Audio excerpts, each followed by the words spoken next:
औज़ुबिल्लाहिमिनश्शैतानिर्रजीम बिस्मिल्लाहिर्रहमानिर्रहीम। अल्लाह जल्ल शानहू दे नाम दे नाल अल्हम्दुलिल्लाहि रब्बिल आलमीन वल आक़िबतुल मुत्तकीन अस्सलातु वस्सलामु अला रसूलिहिल करीम। दोस्तों अस्सलामु अलैकुम। डॉक्टर नसीर कालों हाजिर CNP न्यूज़ तो। दोस्तों दो वाक़यात ने जिन्हां ते मैं अज गल करनी चाह रहा सा। पहले नंबर ते है कि अली रिजानी साहब जिहड़े चीफ सन ईरान दे, वो शहीद हो गए ने कल एक हमले दे विच। इसराइल ने जिहड़ा हमला किया, लेकिन बदकिस्मती ये आ कि साडे मुसलमानां दे विच गद्दार बहुत ने और उन्हां दे विचों ही किसी ने गद्दारी की, उन्हां दी लोकेशन दसी और उन्हां ते डायरैक्ट हमला किया गया। लेकिन वो दलेर लोग ने, वो साडे जिहड़े है ना लीडर्स या साडे जिहड़े है ने मुक्तदर या ਉਹਦੇ ਵਾਂਗੂ ਲੁਕਦੇ नहीं फिरदे इन्हां दी तरह। वो अपने दिवाले हिसार बना के नहीं फिरदे। वो जाके अपनी सिर्फ अपनी जान बचाने वास्ते दूसरों की जान को खतरे च नहीं पाते। तुसीं देखो 2-3 दिन अल कुदस उन्होंने एहतजाज किया वा, ये सारे लोग मौजूद सन और सारे बरसरे आम आम जिहड़े उन्होंने एहतजाजी जलूस चल रहे थे उन्होंने शामिल सन। जदों कि इन्हां दे सिरां दी कीमत अमरीका ने लाखां डॉलर जिहड़ी है मुकर्रर की हुई सी। लेकिन अनफॉर्चुनेटली विच हर कौम दे, हर मजहब दे या हर मुल्क दे डेफिनेटली कोई ना कोई तो हुंदे ने इस तरह दे। लेकिन साडे मुसलमानां दी बदकिस्मती है कि साडे ते गद्दार बहुत ज्यादा हुंदे और यही वजह कि साडी तारीख पढ़ के देखो, सानू सब तो ज्यादा नुकसान जिहड़ा वो गद्दारां ने ही दिता है। इस तरह किसी ने गद्दारी की उत्थे और उन्होंने लोकेशन दसी गई। इसराइल ने उत्ते डायरैक्ट फायरिंग करके उन्होंने, और खबर ये ने कि रिजानी साहब और उन्होंने बेटा दोनों शहीद हो गए।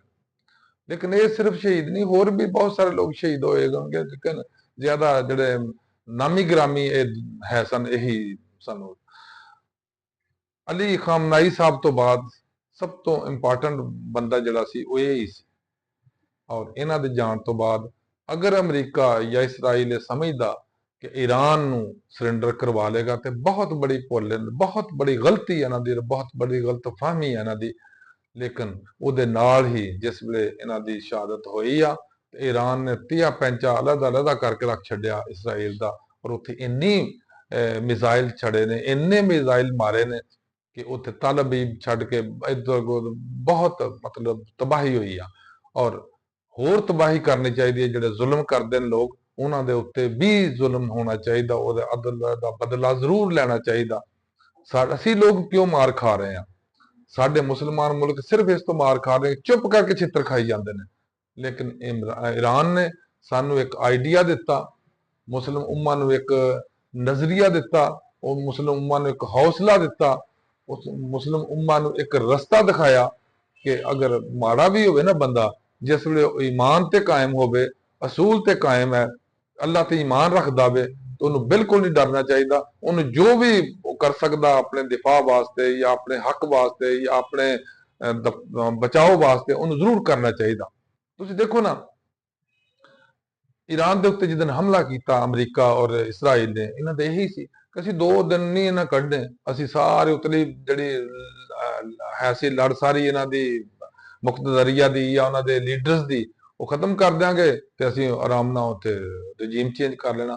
लेकिन उन्होंने उत्थे इन्हों अमरीका नूं नहीं सी ये पता कि उत्थे जनरल बाजवा कोई नहीं गा जिन्हें फटाफट रजीम चेंज करवा देना। अगर इस तरह का कोई हुंदा तो हुण तक उत्थे खरा 4 रजीम चेंज होए हुंदे। ये 4 दहाइयां तो 40 साल तो अमरीका कोशिश कर रहा, इसराइल कोशिश कर रहा सी कि रजीम चेंज हो, जिहड़ा उत्थे सिस्टम आया हुआ मजहबी सिस्टम आया हुआ या मजहब का छाप उत्थे उन्होंने सिस्टम के उपर उन्होंने खत्म किया जाए। लेकिन उन्होंने लोगों ने यह साबित करता, सिर्फ उन्होंने जो लीडर उन्होंने ही नहीं बल्कि उन्होंने फौज ने भी साबित करता, उन्होंने ब्यूरोक्रेट्स ने साबित करता, उन्होंने अवाम ने साबित करता कि वो वाकई एक कौम ने। और तुसीं तारीख पढ़ के देखो कि ये जिहड़े ईरानी ने, ये बहुत बड़ी तारीख, बहुत पुरानी फारसी तारीख उन्होंने कहते हैं। फारस खसरो परवेज वगैरह जिहड़े दौर गुजरिया तो बड़ी मजबूत इत्थे शहनशाहियत उन्होंने दी सी। उस तो बाद रजा शाह पहलवी का दौर से बड़ी मजबूत, मतलब वो ਮਜ਼ਬੂਤ ਜ਼ਿਹਨ ਦੇ ਲੋਕ ਨੇ, ਜਦੋਂ ਉਹ ਦੀਨ ਦੀ ਤਰਫ ਆਏ ਨੇ ਬਿਲਕੁਲ, ਤੇ ਦੀਨ ਦੇ ਉੱਤੇ ਵੀ ਆਪਣੇ ਆਪਣੇ ਮਜ਼ਹਬ ਦੇ ਉੱਤੇ ਬੜਾ ਸਖਤੀ ਨਾਲ ਉਹਨਾਂ ਨੇ ਅਮਲ ਕੀਤਾ ਔਰ ਅੱਲਾਹ ਤਾਲਾ ਤੇ ਈਮਾਨ ਰੱਖਦਿਆਂ ਹੋਇਆ ਉਹਨਾਂ ਕੀਤਾ। ਔਰ ਅੱਜ ਕੀ ਆ, ਅੱਜ ਜਨਾਬ ਇਸਰਾਈਲ ਆਪਣੇ ਜ਼ਖਮ ਚੱਟ ਰਿਹਾ ਔਰ ਈਰਾਨ ਨੂੰ ਨੁਕਸਾਨ ਤੇ ਹੋਇਆ ਹੀ ਹੋਇਆ। ਦੇਖੋ ਜੀ, ਸਿੱਧੀ ਜੀ ਗੱਲ ਆ, ਇੱਕ ਪੰਜਾਬ ਦੀ ਕਹਾਵਤ ਹੈ ਕਿ ਇੱਟ ਜਦੋਂ ਪਾਣੀ 'ਚ ਡਿੱਗਦੀ ਹੈ ਗਿੱਲੀ ਤੇ ਜ਼ਰੂਰ ਹੋਏਗੀ। ਜਦੋਂ ਇਸ ਤਰ੍ਹਾਂ ਜੁਰਤ ਦਾ ਮੁਜ਼ਾਹਰਾ ਕਰੋਗੇ ਫਿਰ ਨੁਕਸਾਨ ਤਾਂ ਤੁਹਾਨੂੰ ਉਠਾਉਣਾ ਪਏਗਾ। ਇਸ ਵਾਸਤੇ ਈਰਾਨ ਨੇ ਬੜਾ ਨੁਕਸਾਨ ਉਠਾਇਆ, ਇਹ 'ਚ ਕੋਈ ਸ਼ੱਕ ਨਹੀਂ, ਲੇਕਿਨ ਇੰਨੀ ਦਲੇਰੀ ਨਾਲ ਉਠਾਇਆ ਕਿ ਦੁਨੀਆ ਜਾਣਦੀ ਨਹੀਂ ਸੀ, ਔਰ ਇੰਨੀ ਦਲੇਰੀ ਨਾਲ ਉਹਨਾਂ ਮੁਕਾਬਲਾ ਕੀਤਾ ਔਰ ਇੰਨੀ ਦਲੇਰੀ ਦਾ ਰਿਐਕਸ਼ਨ ਦਿਖਾਇਆ, ਇਹ ਵੀ ਦੁਨੀਆ ਨੂੰ ਨਹੀਂ ਸੀ ਪਤਾ। ਹੁਣ ਅਮਰੀਕਾ ਆਪਣੀ ਜਗ੍ਹਾ ਤੇ ਜ਼ਖਮ ਚੱਟ ਰਿਹਾ, ਇਸਰਾਈਲ ਆਪਣੀ ਜਗ੍ਹਾ ਤੇ ਚੱਟ ਰਿਹਾ, ਲੇਕਿਨ ਦੋਨੋਂ ਹੀ ਇੱਕ ਦੂਸਰੇ ਨੂੰ ਇਲਜ਼ਾਮ ਦੇ ਰਹੇ ਨੇ। ਹਕੀਕਤ ਇਹ ਆ ਕਿ ਟਰੰਪ ਨੇ ਇਹ ਅਕਲਮੰਦੀ ਨਹੀਂ ਕੀਤੀ ਕਿ ਇਸਰਾਈਲ ਦੇ ਮਗਰ ਲਾ ਕੇ ਈਰਾਨ ਦੇ ਉੱਤੇ ਹਮਲਾ ਕੀਤਾ, ਖੁਦ ਵੀ ਮਜਰੂਹ ਹੋਇਆ, ਖੁਦ ਵੀ ਬਦਨਾਮ ਹੋਇਆ, ਖੁਦ ਵੀ ਜ਼ਲੀਲੋ ਖਾਰ ਹੋਇਆ। ਇਸਰਾਈਲ ਦੀ ਵੀ ਤਬਾਹੀ ਲੈ ਰਹੀ ਆ। ਔਰ ਕਦੀ ਵੀ ਇਸ ਤੋਂ ਕਹਿੰਦੇ ਨੇ ਕਿ ਇੱਕ ਦੂਸਰੇ ਦੁਸ਼ਮਣ ਨੂੰ ਕਮਜ਼ੋਰ ਨਹੀਂ ਸਮਝਣਾ ਚਾਹੀਦਾ। ਹਾਲਾਂਕਿ ਈਰਾਨ ਕਿਸੇ ਤੇ ਹਮਲਾ ਵੀ ਨਹੀਂ ਕਰਦਾ, ਕਿਸੇ ਨਾਲ ਉਹਦਾ ਕੋਈ ਮਾਮਲਾ ਵੀ ਨਹੀਂ ਸੀ, ਸਿਰਫ ਇੱਕੋ ਗੱਲ ਸੀ ਕਿ ਉਹਦੀ ਜੁਰਤ ਆ। ਔਰ ਬਾਕੀ ਮੁਸਲਮਾਨ ਮੁਲਕ ਜਿੰਨੇ ਨੇ 46 56 ਮੁਲਕ ਨੇ, ਸਾਰਿਆਂ ਦੀ ਜੁਰਤ ਉਹਨਾਂ ਖਤਮ ਕਰ ਦਿੱਤੀ ਆ। ਯਹੂਦੀਆਂ ਨੇ ਔਰ ਈਸਾਈਆਂ ਨੇ, ਯਾਨੀ ਅਮਰੀਕਾ ਔਰ ਇਸਰਾਈਲ ਨੇ ਮਿਲ ਕੇ ਬਾਕੀ ਸਾਰਿਆਂ ਦੀ ਜੁਰਤ ਖਤਮ ਕਰ ਦਿੱਤੀ ਆ। ਇਹ ਸਾਰੇ ਪੁੱਛਾਂ ਲਾਉਂਦੇ ਫਲਾਉਂਦੇ ਉਹਦੇ ਮਗਰ ਮਗਰ ਚੱਲਦੇ ਨੇ ਅਮਰੀਕਾ ਦੇ। ਲੇਕਿਨ ਵਾਹਦ ਇੱਕ ਈਰਾਨ ਮੁਮਲਕਤ ਸੀ ਜਿਹਨੇ ਅੜ ਕੇ ਅਕੜ ਕੇ ਦੀਨ ਦੇ ਉੱਤੇ ਕਾਇਮ ਰਹਿੰਦਿਆਂ ਹੋਇਆ, ਜੋ ਵੀ, ਮੈਂ ਫਿਰਕੇ ਦੀ ਗੱਲ ਹੀ ਨਹੀਂ ਕਰਦਾ, ਮੈਂ ਫਿਰਕਾ ਪ੍ਰਸਤੀ ਤੇ ਯਕੀਨ ਨਹੀਂ ਰੱਖਦਾ, ਜਿੱਥੇ ਜੋ ਵੀ ਕਰ ਰਿਹਾ ਉਹਦਾ ਦੀਨ ਆ, ਉਹਦਾ ਈਮਾਨ ਆ, ਉਹਦਾ ਅੱਲਾਹ ਦੇ ਅੱਗੇ ਉਹ ਜਵਾਬ ਦੇ ਆ, ਸਾਡੇ ਅੱਗੇ ਜਵਾਬ ਦੇ ਨਹੀਂ ਆ। ਅਗਰ ਕੋਈ ਸ਼ੀਆ ਵਾ, ਮੈਂ ਉਹਦੇ ਸ਼ੀਆ ਹੋਣ ਦਾ ਜ਼ਿੰਮੇਦਾਰ ਨਹੀਂ ਆ ਔਰ ਮੈਨੂੰ ਕੋਈ ਹੱਕ ਨਹੀਂ ਹੈ ਕਿ ਮੈਂ ਉੱਤੇ ਇਤਰਾਜ਼ ਕਰਾਂ ਜਾਂ ਉੱਤੇ ਉਂਗਲੀਆਂ ਠਾਵਾਂ। ਔਰ ਸਾਡੀ ਮੁਸਲਮਾਨ ਉਮਤ ਨੂੰ ਸਭ ਤੋਂ ਬੜਾ ਨੁਕਸਾਨ ਵੀ ਇਸ ਚੀਜ਼ ਨੇ ਦਿੱਤਾ, ਜਿਹੜੇ ਸਾਡੇ ਮੌਲਵੀਆਂ ਨੇ ਇੱਥੇ ਮੁਸੀਬਤ ਪਾਈ ਆ, ਉਹ ਸ਼ੀਆ ਵਾ, ਉਹ ਸੁੰਨੀ ਆ, ਉਹ ਵਹਾਬੀ ਆ, ਦਿਓਬੰਦੀ ਆ, ਵਾਟਐਵਰ ਜੋ ਵੀ ਆ, ਉਹ ਜਾਣੇ ਤੂੰ ਤਾਂ ਅੱਲਾਹ ਜਾਣੇ। ਅਸੀਂ ਠੇਕੇਦਾਰੀ ਲਈ ਆ ਕਿ ਅਸੀਂ ਦੂਸਰੇ ਤੇ ਮੁਖਾਲਫਤ ਕਰਨੀ ਆ, ਔਰ ਜਦੋਂ ਬੰਬ ਪੈਂਦੇ ਨੇ ਤੁਹਾਡੇ ਉੱਤੇ ਉਦੋਂ ਉਹ ਨਹੀਂ ਵੇਖਦੇ ਸ਼ੀਆ ਸੀ, ਸੁੰਨੀ ਸੀ, ਵਹਾਬੀ, ਦਿਓਬੰਦੀ, ਵਾਟਐਵਰ ਜੋ ਵੀ ਸੀ, ਸਭ ਭਾਈ ਭਾਈ ਨੇ। ਮੁਸਲਮਾਨ ਇੱਕ ਦੀਵਾਰ ਦੀ ਮਾਨੰਦ ਹੁੰਦੇ ਨੇ, ਮੇਰੇ ਨਬੀ ਸੱਲੱਲਾਹੁ ਅਲੈहि ਵਸੱਲਮ ਨੇ ਫਰਮਾਇਆ ਸੀ, ਔਰ ਹਜ਼ੂਰ ਨੇ ਕਿਤੇ ਨਹੀਂ ਸੀ ਫਰਮਾਇਆ ਕਿ ਸ਼ੀਆ ਔਰ ਸੁੰਨੀ ਵਹਾਬੀ ਦੇ ਕਿਹਦੀ ਗੱਲ ਕਰ ਰਹੇ ਨੇ। ਉਹਨਾਂ ਨੇ ਇੱਕੋ ਮੁਸਲਮਾਨ ਦੀ ਗੱਲ ਕੀਤੀ ਸੀ ਕਿ ਉਹ ਸਾਡੇ ਮੁਸਲਮਾਨ ਉਮਾ ਇਸ ਤਰ੍ਹਾਂ ਹੀ ਆ ਜਿਸ ਤਰ੍ਹਾਂ ਇੱਕ ਦੀਵਾਰ ਹੈ, ਔਰ ਦੀਵਾਰ ਦੀ ਹਰ ਇੱਟ ਜਿਹੜੀ ਆ ਦੂਸਰੀ ਇੱਟ ਨੂੰ ਮਜ਼ਬੂਤੀ ਦਿੰਦੀ ਆ ਔਰ ਉਹਨੂੰ ਤਾਕਤ ਦਿੰਦੀ ਆ। ਲੇਕਿਨ ਸਾਡੀ ਜ਼ਿਲਤ ਔਰ ਰਸਵਾਈ ਦੀ ਵਜ੍ਹਾ ਇਹ ਆ ਕਿ ਅਸੀਂ ਆਪਣੇ ਫਿਰਕਿਆਂ 'ਚ ਬਟੇ ਗਏ, ਇੱਕ ਦੂਸਰੇ ਤਨਕੀਦ, ਇੱਕ ਦੂਸਰੇ ਕਾਫਰ, ਇੱਕ ਦੂਸਰੇ ਨੂੰ ਵਾਜਬੁਲ ਕਤਲ ਕਹਿਣਾ ਇਹਨਾਂ ਸ਼ੁਰੂ ਕੀਤਾ। ਉਹਦੇ ਨਾਲ ਕੀ ਹੋਇਆ ਕਿ ਦਰਾੜਾ ਆਉਣਾ ਸ਼ੁਰੂ ਹੋ ਗਿਆ ਔਰ ਹਰ ਇੱਕ ਦੀ ਤਬਾਹੀ ਲੱਗ ਗਈ।